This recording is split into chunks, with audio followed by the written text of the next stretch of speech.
So it's been a while. It's been about a week since I've posted another video, and that's kind of unusual for me to not post, at least maybe once a week or twice a week, sometimes 3 times. But I've just been very busy. It's spring, and it sort of tends to get very busy in this rural location with this and that, and just life. So, but I did want to share with you something that I saw recently, which is a somewhat, I think, it's considered a game changer, and it's related to the control of COVID and the reduction in severe symptoms and death.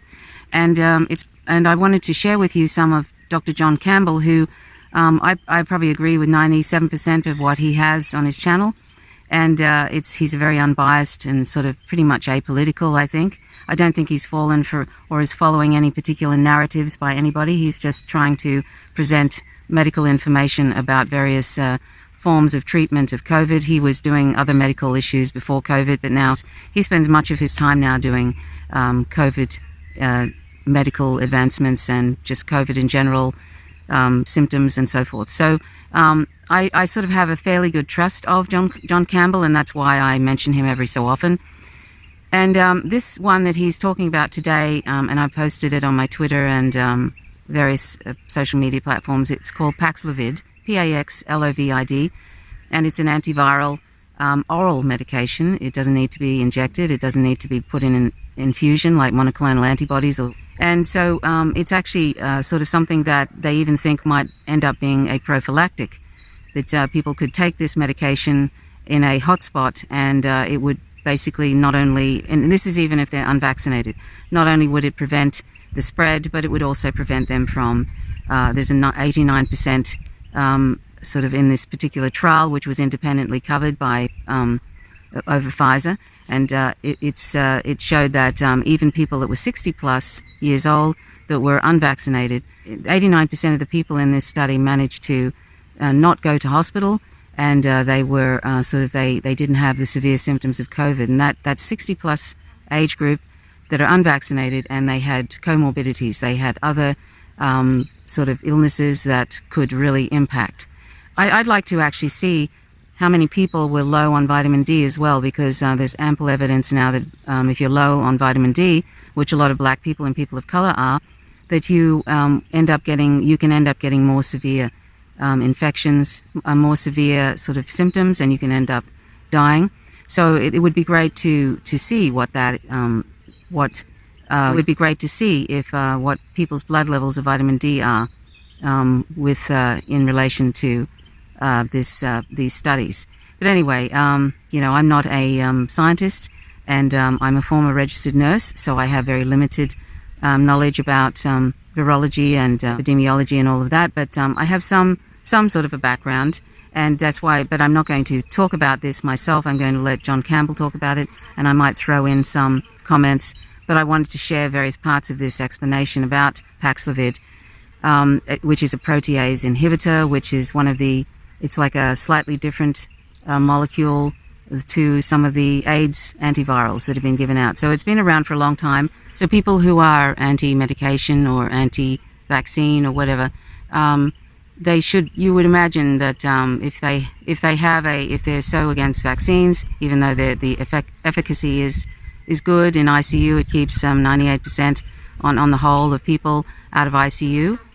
You would think, and excuse all the flies buzzing around me. This is rural Tasmania, and this is when flies tend to breed in Tasmania in the spring. So anyway, just excuse the buzzing.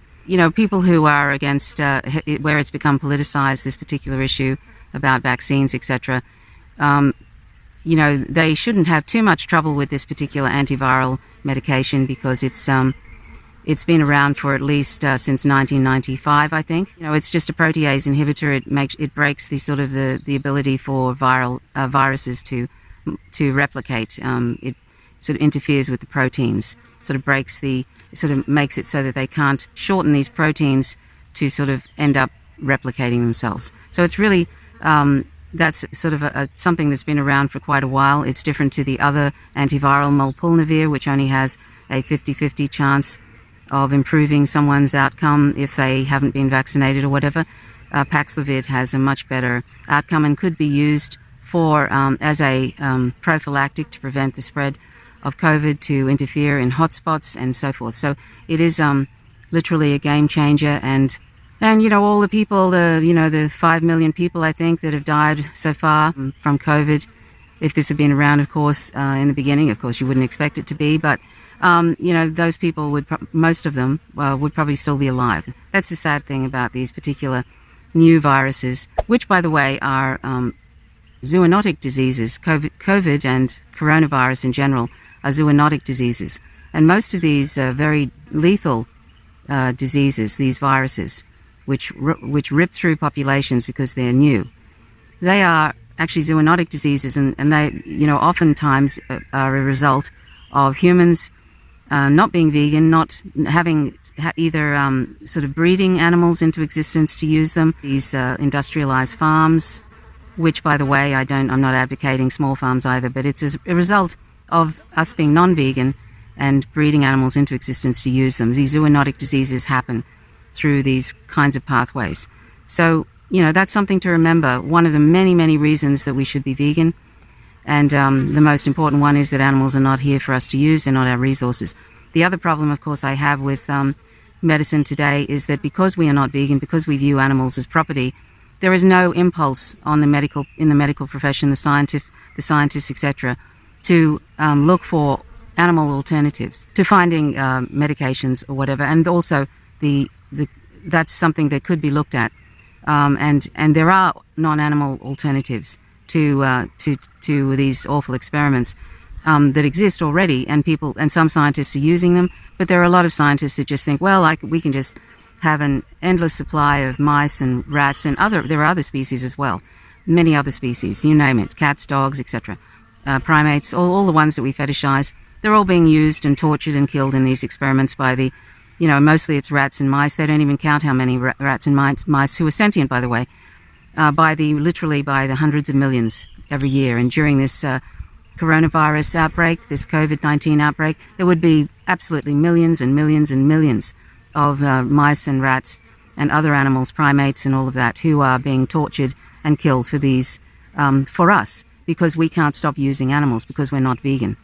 We can't stop using them. We choose not to stop using them.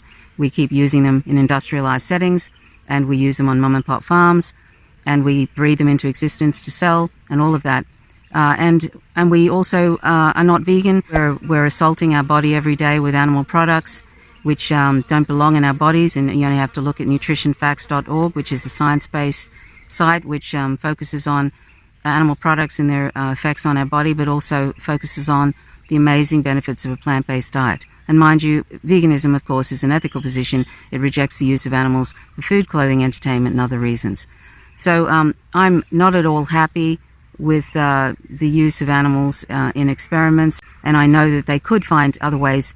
They could find non-animal alternatives, but there's no impulse to do so, because at this time in our planet's at this time in our human species history, we have not awoken to the fact that these are fellow sentient beings that deserve the right to live on this planet without our interference, without our enslavement of them, and so forth.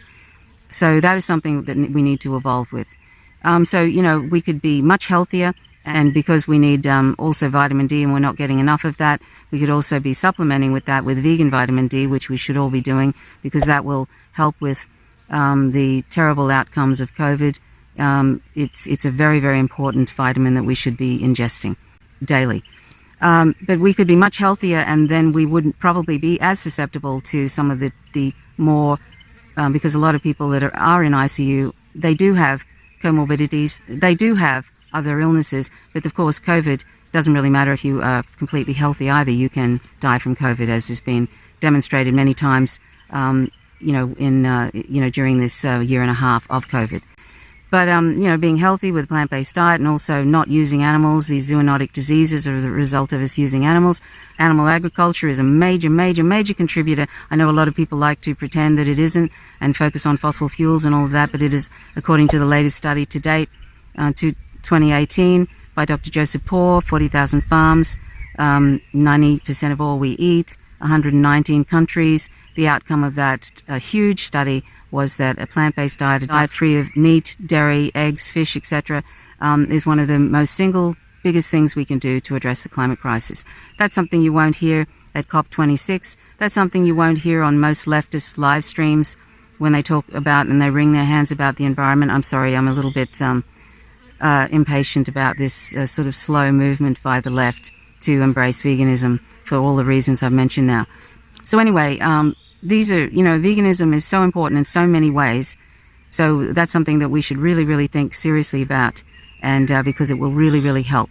It'll help address some of these future zoonotic diseases that could be way worse than COVID, and there are some on the horizon that may manifest, and then we will be in deep doo-doo, basically. So, we need to really, really think seriously about becoming vegan for all those reasons I mentioned. But anyway, I'm going to play some of Dr. John Campbell's talk about this Paxlovid.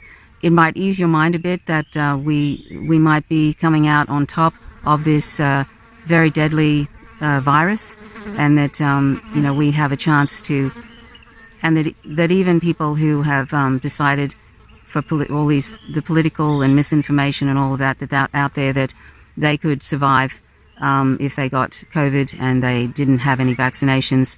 And by the way, I'm not saying that people shouldn't have vaccinations. They absolutely should. I believe that anyway, because it keeps the bottom line is it keeps people out of ICU. 98%. It'll keep people out of ICU. And that's, I think that's really important. I've worked in ICU as a nurse. I know what it's like. It's no fun. You don't want people putting a tube down your throat to breathe, and you certainly don't want to have this disease because it's so much more.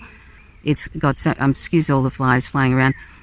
It's so much worse than what people imagine. Clotting problems, the renal failure, all the strokes, and all of that. So it's a terrible disease. It's a terrible virus, and. But even people who are unvaxxed, who are 60 plus and have other issues, other health issues, manage to, 89% of them manage to survive with this Paxlovid, which is an oral medication. So that's really wonderful news, and it'll probably end up being, and it works against other variants apparently as well, and it could be a prophylactic, which is great news too. So anyway, let's have a look at this video. Pfizer's novel COVID-19 oral. Now, this is the key thing. All these medicines that I've talked about here are all oral. So the fluvoxamine is oral, the molnupiravir is oral. You just take a tablet. You don't have to go into hospital or a special facility as you do with the monoclonal antibodies, which we know are effective, but they have to be given intravenously. So these could be given to anyone who's considered at high risk of deteriorating or being hospitalised or dying, basically as soon as they get symptoms. And it looks like the sooner after symptom onset they get these medications, the better. But more detail on that in a minute. So this is their candidate: reduced risk of hospitalisations or death by 89%. I mean, this is just wow. This is a blow your socks off number. Way, way better than molnupiravir. Way, way better than fluvoxamine. Although we don't know how much it's going to cost yet, so we'll just put a question mark on that. How much is Pfizer going to charge? My suspicion is it will not be cheap, but we will see. We might be pleasantly surprised. Public domain data so far: Pfizer press release. Well, that's. And that's something that's unfortunate that that has to be a question, but it seems like, just like with the vaccine, how the West refused to release the patents because Big Pharma is greedy and corrupt. And so they refused to release the patents, and so many in the global south have been desperate for this vaccine. And unfortunately, I think that's still ongoing. And this is one of the problems with capitalism. It's a death machine, and it's racist and all of that. So that's another reason why we need to be anti-capitalist. That's all we've got at the moment. So this is what we've got at the moment. But I think we can assume that what's in it is valid. They're not going to make things up in a press release. Paxlovid, I guess that says Paxlovid. Now, this is the experimental name of the drug. Now, it's called ritonavir here. Now, this confuses me because Pfizer is saying this is a completely new drug, but ritonavir is an antiretroviral drug that we've been using for HIV for years. So is this ritonavir or is it a different molecule? I think it's a slightly different molecule. They must have jiggled around with it a bit. So I guess it's based on ritonavir, but that's the experimental name of the drug, and it's now called Paxlovid. That's the trademark for it. Found to reduce the risk of hospitalisation and death by 89%. Direct quote. Compared to placebo in non-hospitalised but high-risk adults with COVID-19. So again, much in the same way as they did with the molnupiravir trial, they've taken patients who are at risk of deteriorating and they've followed them through. So the follow-through here is through to 28 days. Now, headline here, Paxlovid group, no deaths, placebo group, 10 deaths. Well, that would be more than an 89% difference, wouldn't it? But that's what they're saying here. Pfizer plans to submit data for regulatory authorization ASAP, of course, and this is going to be everywhere. So this press release doesn't say this. It talks about the US FDA, but I think we can assume that Pfizer have applied for licensing agreements everywhere, at least everywhere they can afford to pay for it. So it's phase 2/3 EPIC-HR, so evaluation of protease inhibition. So this is a protease inhibitor for COVID-19 and in high-risk patients. So that's the name of the trial. So it's a protease inhibitor. Now, I've been trying to think about this. I'm pretty sure that I first used protease inhibitors way back in '96 in India as an antiretroviral treatment. I think they came out in '95, protease inhibitors. So what protease inhibitors do is, to make a new virus, the virus needs proteins, lengths of particular proteins. And to break long proteins up into shorter proteins, it uses proteases, enzymes that break down proteins. So these drugs are protease inhibitors. So that the protease inhibitors are inhibiting the proteases. So the proteases can't chop the proteins up into the right length. So you end up with proteins that are too long to be able to make the virus. So the basic building blocks for the virus are denied the virus. That's how these things work. Protease inhibitors. Yeah, and I'm pretty sure it was 1996 I first used these. So that is pretty good safety profile. So I actually feel much more comfortable about this personally because we've been using it for all these years, rather than molnupiravir, which has not been extensively used before. This is a familiar. If it's not an exact molecule, it's a familiar group of drugs. Just like fluvoxetine is a familiar group in the selective serotonin reuptake inhibitor category. He talks about fluvoxamine, which is a SSRI, which is kind of similar to Prozac and all of that, and apparently that has some good results just in relation to anti-inflammatory, in relation to the lungs' response to COVID, and can really help prevent serious respiratory difficulties and stuff. So it's an interesting one. It's an SSRI. It's been around for a long time, and it's apparently got some, I don't know how they found that out. Sometimes these different drugs have different ways of working. And so that is another one that they found is, it's not in the same type of group, of course, as Paxlovid, but it's got some benefits in relation to reducing respiratory difficulties. Great. That's the type take. And you can watch this whole video. I'll leave a link to this whole video, so you can watch and see him talk about that. But I think he did a whole video just a couple of days ago about fluvoxamine, which is the SSRI. Myself and many others have taken. So this anyway, but getting back to the Pfizer study, randomized double-blind study of non-hospitalized patients, adult patients with COVID-19, high risk of progressing to severe illness. Now, this is what you call a scheduled interim analysis. So like halfway through the trial, or a bit more than halfway through, they stop and say, well, how are we getting on here? If it's killing people, they would stop the trial. If it's curing people, they would stop the trial because it would be unethical to continue. 89% reduction in the risk of COVID-19 hospital deaths. I don't really know how they actually recruit people that are for these trials, and I'm not sure exactly where they recruit people for these trials. So that would be an interesting thing to look into. From any cause compared to placebo, so very efficacious, and as a result of that, as we'll see, the trial was actually stopped. What I mean by that is hopefully it's not in global south countries where they can get away with experimenting on people, and they have in the past, but hopefully, anyway, I don't know how they recruit. because given that people were dying who received the placebo and people were living who received the Paxlovid, it would be unethical to continue giving people a placebo. Now, more specifically, in patients treated within 3 days of symptom onset, so within 3 days of symptom onset, in the Paxlovid group, so this is the Paxlovid group here,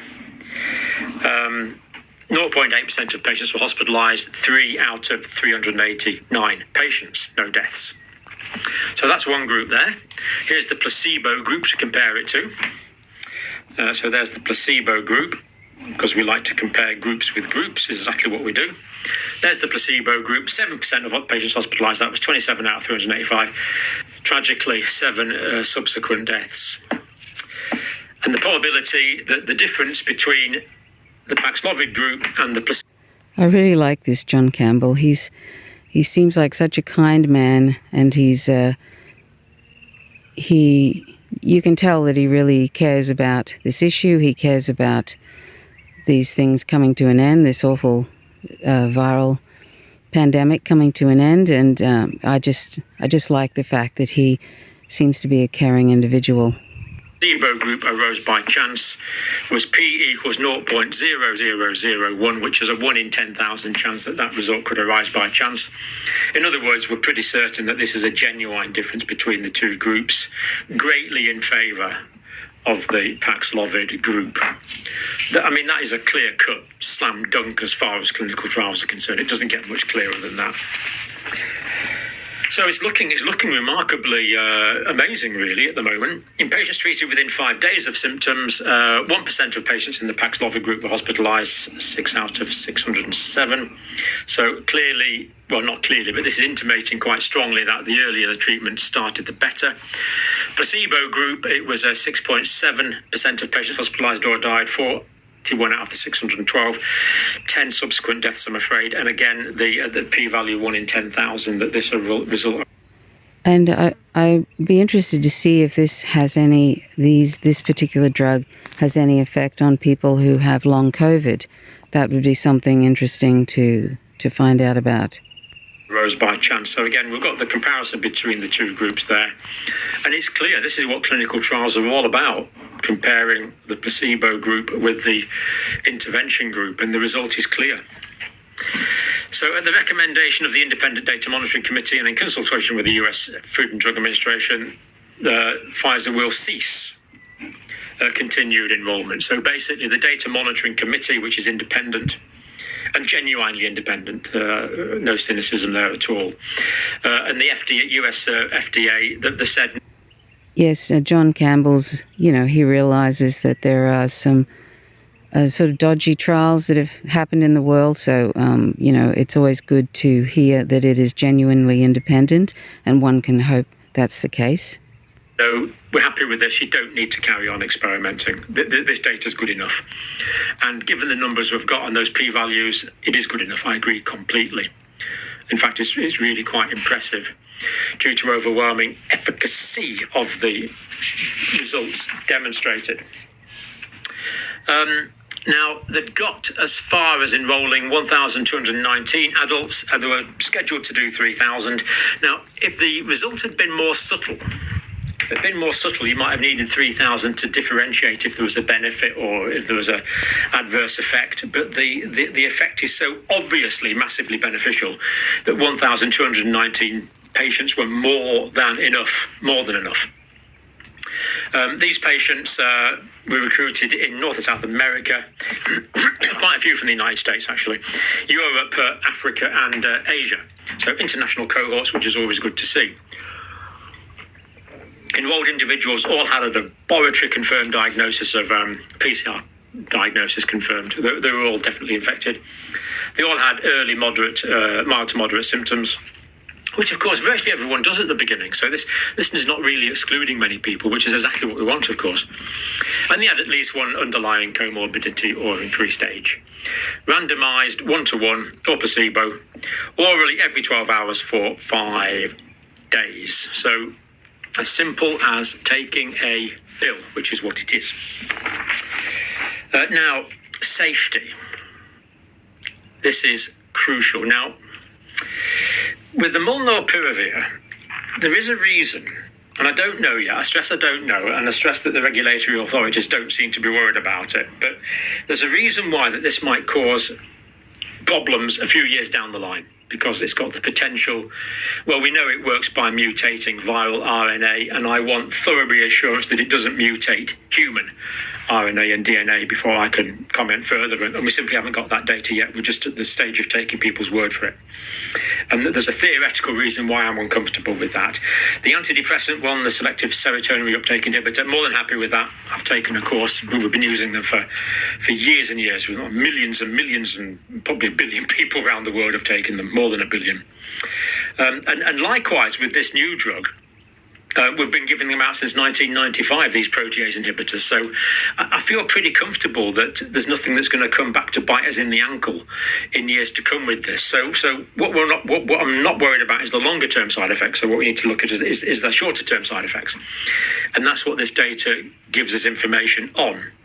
Now, they got safety data on 1,881 people, so slightly more than the number of people in the trial. So more people had obviously taken the medication than actually reported the results. Treatment emergent adverse events. So the Paxlovid group, 19% of people complained of adverse events in the trial. The placebo group, 21% complained of adverse effects. Now, people are always asking me, how can, if placebo is just a sugar pill or just a pill that contains nothing active, how on earth can people get any effects from it at all?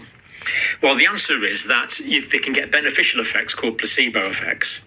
Or if they believe that of course, these people don't know whether they're taking the active drug or not a placebo. They know they're on one or the other. They don't know which is which. But if they're taking the placebo, they know there's a 50% chance they're taking the real drug. And they can actually develop side effects from that because they believe they could develop side effects. And this is called the nocebo effect. So it's like an inverse or negative placebo effect. So the placebo effect makes people better because they believe they're going to get better. The nocebo effect makes people feel worse and generates clinical symptoms because they believe that they might. So that is what is happening there. So we see that, again, very, very nice comparison. This is what clinical trials are all about. We actually see no real significant difference between the groups. Most of which were mild in intensity. So most of the people just carried on taking the medicine as a result of this. Nothing particularly to raise alarms there. Not surprising because we're very familiar with protease inhibitors. We've been using them for years. There are recognised side effects on fat distribution and things like that, but these are all well known and well recognised. Now, fewer serious adverse events in the Paxlovid group. Now, for serious adverse events. In the Paxlovid. So I'll let you look at the the effects of that drug. If there was any side effects that were significant, it doesn't look like there was with these protease inhibitors. So that's always good news too. Group, 1.7% of patients complained of serious adverse events. In the placebo group, 6.6% complained of serious. Oh, so correction. Sorry, there was 1.7% had some serious event. I don't know what that is, but you can look into that. But it seems like overall, overwhelmingly, that it's been fairly uneventful and very beneficial. Adverse events. So again, looks like quite a few people had a nocebo effect, but again, we see that it's not showing it's any more dangerous than placebo. In fact, that's indicating that it's, I would imagine, statistically significantly safer than placebo, which is a bit weird, but, in terms of getting the drug rolled out, it's a good sign. So that's good. Now, what about patients who had to discontinue use of the study drug due to adverse events? Well, the Paxlovid group, 2.1% of people who took it felt they had to discontinue because of side effects and adverse events. In the placebo group, 4.1% believed they had to stop taking it because of adverse events. They couldn't carry on. So again, straight comparison, and we see it's looking pretty pretty impressively good, surprisingly good data. I know Pfizer themselves were taken aback by how amazing this data is. Of course, we want peer review, we want a lot more information, but so far... Right, just a few more things to round off. Pharmacology. Now, they say this drug's specifically designed, so that means it must be a variation. SARS coronavirus 2, 3CL. So 3CL is the subclass of protease inhibitors. So it's a bit like you turn up to your building site with lots of long pieces of wood. These are your big proteins, and you need to cut these pieces of wood to put them into a window frame to make your building. But someone's got hold of your saw and sabotaged your saw and made it all blunt, so you can't saw the pieces of wood up. Therefore, you can't fit them into the building. That's the same thing. These long proteins that are synthesized by the virus must be trimmed down into precise lengths to fit into the viral structure. The proteases that trim the proteins, the proteases are the saws or the knives or the scissors that trim the proteins. Take those away. The proteins are too long to fit into the virus. Therefore, you don't get viral replication. It's a well-known pharmacodynamic effect. So this is an enzyme that coronaviruses need to replicate, of course, to cut the proteins into the right length. Now, they're actually talking about co-administering a low dose of ritonavir, which is another one of these similar drugs, to help slow the metabolism of the new drug. Now, that's fine. Giving two drugs together is very common to have. We call this pharmacokinetic interactions. So that's quite common. It will prolong the half-life of the drug, meaning you can give a lower dose, which is fine. Inhibits viral replication at a stage known as proteolysis. So proteins, lysis means to break up. In other words, chopping the proteins up to the right length. And that occurs before RNA replication. Preclinical studies did not demonstrate evidence of mutagenic DNA interactions, which I agree with. And it's not that I'm particularly happy with these preclinical studies. What I am happy with is that I've personally been giving this drug out since, well, not all the time. Depends where I've been working. But as I say, I'm pretty sure I first gave this out in 1996. So this is a drug we are very, or a group of drugs we're very familiar with. Now, includes most of the patients who took this were unvaccinated, but includes some vaccinated patients who've had an acute breakthrough of symptoms and who also have risk factors for COVID-19, because we know that people that have been vaccinated, who are older or have comorbidities, or it's been a while since they've been vaccinated, we know that they're still at risk of breakthrough infections, which can result in hospitalisation. So it looks like it's good for those people as well. It could be prescribed more broadly at home to help at a home treatment to help reduce illness severity, which is good. Reduce hospitalizations, reduce deaths, as well as reduce the probability of infection following exposure amongst adults, they're saying. So that's another great benefit of this particular drug, Paxlovid, that it helps, reduce the exposure to other adults. That's where I mentioned it could be used in hotspots where COVID has popped up and it could end up spreading through the population. In other words, what they're saying is this could be used as a prophylaxis. Now, there's a trial that started in September that is looking at this specifically, and we haven't got the results from that yet. But if it's going to inhibit the formation of the virus, then someone who's going to be exposed isn't going to make the virus as normal. And if you can't make the virus as normal, you can't pass it on to other people, and they're not going to get the illness. So it's a prophylaxis as well, which means you could actually take an area where there was an outbreak and kind of put a firewall round about it by giving this medication to stop the spread, for example, of a new variant. This is how dramatic this could potentially be. The prophylactic studies, the trial results should be out on that in a few months, but they are being done. Demonstrate a potent antiviral in vitro activity against circulating variants of concern. In other words, in vitro at least, not in vivo. So in experiments in the lab, it seems to work against all VOCs, which is good, as well as other known coronaviruses. So we haven't got SARS coronavirus 1 now. That's been eliminated from the world. But we do have a lot of common colds. We have 4 common colds caused by coronaviruses, so it might be potentially an anti-cold medication. And of course, we get...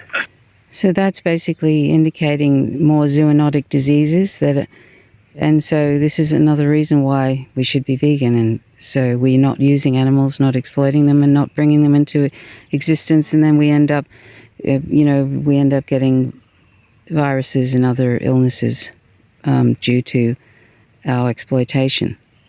Few hundred cases a year of the Middle East respiratory syndrome, which is very nasty, from camels, mostly in the Middle East. And it would be a treatment for that as well. And it would be interesting to see if this does have antiviral properties in groups of viruses outside coronaviruses. Don't know yet, but it will be interesting to find that out. I'm sure they're looking at that. Potential as a therapeutic for multiple types of coronavirus infection. Yeah.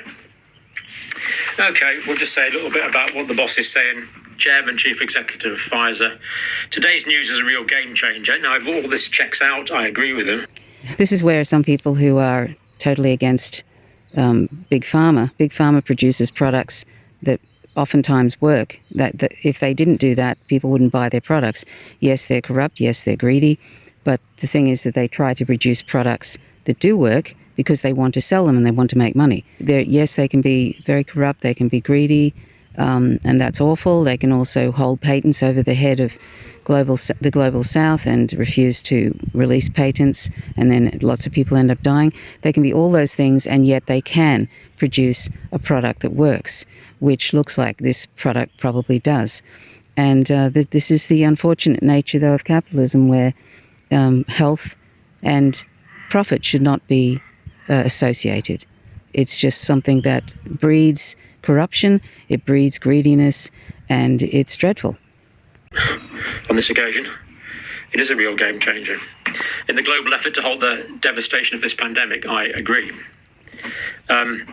These data suggest that our oral antiviral candidate, if approved or authorised by regulatory authorities, has the potential to save patients' life. Given on what we've read today, yes. Reduce the severity of infections, yes. Eliminate up to 9 out of 10 hospitalisations from this data, yes. Fulfilling our responsibility to help healthcare systems and institutions around the world, he says, while ensuring adequate and broad access to people everywhere. Now, I'm hoping this is going to include people in Uganda, for example, who can't afford basically hardly anything, or they can't afford anything. I'm hoping this is going to improve. Now, this is where I really like John Campbell. This is what I mean by he isn't representing any drug companies or any medical group, or he's not involved and caught up in the politics of this issue about vaccines and all of that kind of thing. He does his best to avoid that, but he's actually pointing out something that I've pointed out too, is that this should be in a system, in a society, in a world where we care about one another, and we're not picking and choosing who's going to get what, who's going to get a vaccine, who isn't.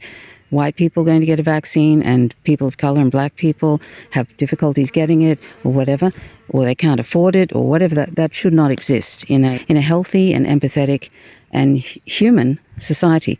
So he's pointing out that this should be available to anybody in the world, and it shouldn't rely on whether they have enough money to be able to purchase it.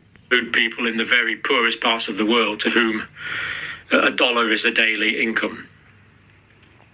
Now, if he means this, people everywhere means this has to be at a price which those people can afford, which means it needs to be priced in the cents, not in the dollars, tens or hundreds of dollars. We will see, but I'm going to give it a tick because I'm going to give him the benefit of the doubt. And if he wants to come on and talk about that, is more than welcome, of course. So there we go. It is a potential amazing game changer, really quite staggering. And as I say, I feel much more comfortable about, when you're talking about drugs, you always want to go with familiar preparations and things that you know about, drugs that you have experience with. Or if you can't have drugs that you've experienced with, at least drugs that you're familiar with the group of drugs. And again, with the antidepressants, with the fluvoxamine and with these protease inhibitors, we are already very familiar with them. So, and we know, how long is it since 1996? That's 25 years ago or something.